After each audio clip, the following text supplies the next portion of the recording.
Greetings, travelers. It's Ed with Getaway Gang with another Monday Sunset Talks. It's a very, very breezy Monday here today in Arizona. But speaking of breeze, let's talk about the tropics. Let's kick the show off right with a tropical update.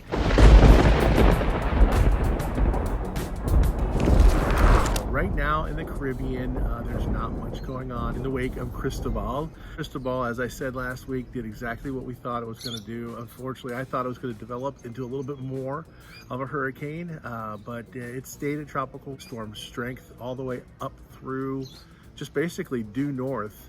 After hanging around the Yucatan Peninsula for a while, dumping a lot of rain in Mexico, it basically shot up north, and it was moving so fast it didn't have time to develop in the warm Gulf waters right there. So it ended up plowing into right around New Orleans area, brought a huge storm surge to Louisiana, Mississippi, Alabama, and even parts of Florida experienced some coastal flooding from this.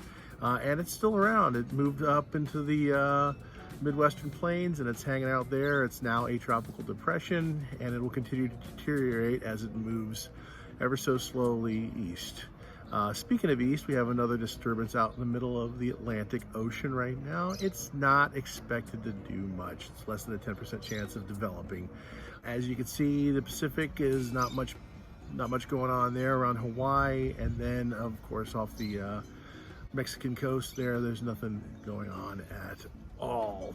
So after the exciting start to hurricane season, now we're back to a boring lull here, but hopefully we'll have some more development for next week. You know, since it's summertime and people are thinking about traveling, a lot of people a little nervous right now about traveling with COVID, and that's understandable. I mean, some people I know, you've got cabin fever, you got wanderlust, you want to get out there and do stuff, right? And you know, as soon as the government says it's all clear, you're going. And some of us are a little bit more apprehensive, and probably will be for a while until things start moving in a different direction. That's why I wanted to talk today about daycations. It was a huge trend back in 2010.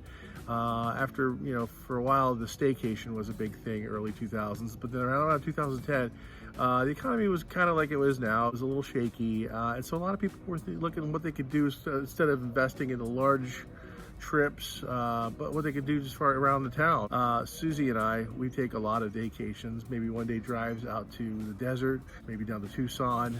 We had quite a few that we remember very, very well. Just one day adventures is something we've never done before in our state. And we're always amazed to find out what we don't know in our state. So it's always can be really fun to just take a step back, look around you and say, okay, I'm here.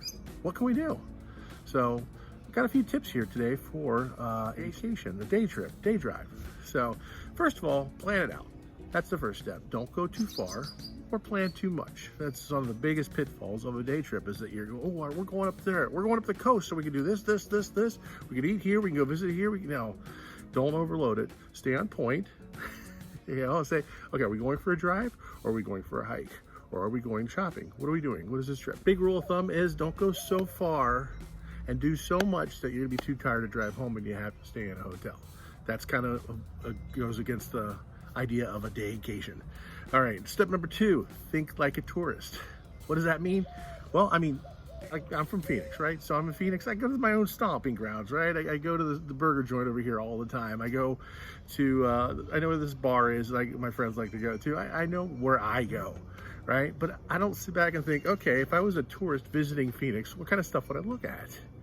Right? So, you know, you want to start thinking about, you know, what kind of spas are in the area, what kind of shopping centers are in the area, casinos, what else do you like to do on vacation? Museums, you know, things like that. Take a look.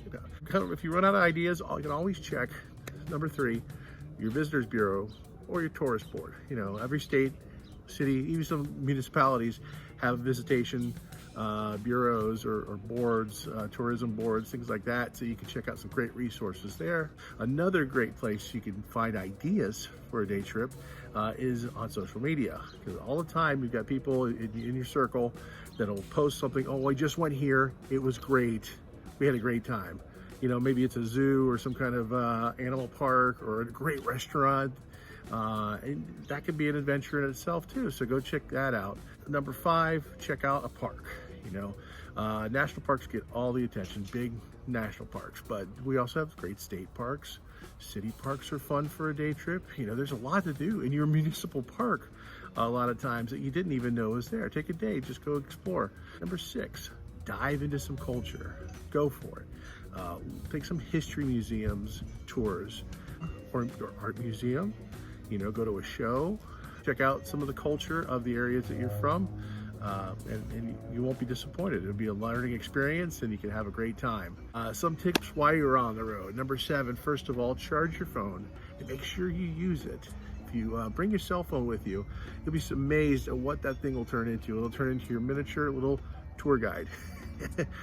You can Google every place you've never been to. If you drive by a place, oh, what's that like? Google it, see if it's got 2 stars or 5 stars. What kind of rating does it have? How many people have talked about it? And if you do that, be a sport, leave a review as well. That way other people know that you had a good time too. Or maybe all those people didn't know what they were talking about and the food was terrible or the experience was lousy. So, but contribute. If you take some advice, leave some advice. Number 8, plan on your food. Are you going to brown bag it? Are you going to, what I like to do, load up at the gas station and get some good road trip food?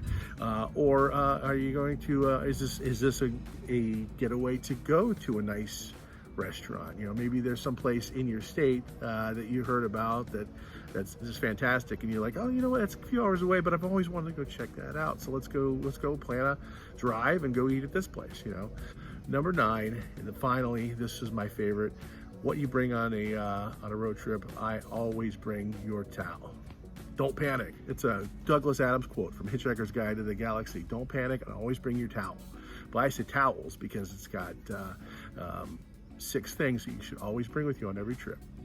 A towel, off, bug spray, water, entertainment, a book, guitar, some music for the road, lavatory needs, and sunscreen. Towels.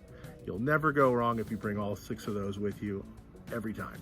Hope you enjoyed my tips today, and as always, have a wonderful, wonderful week. I'll see you next Monday. Thanks again for tuning in to Sunset Talk. Have a great day.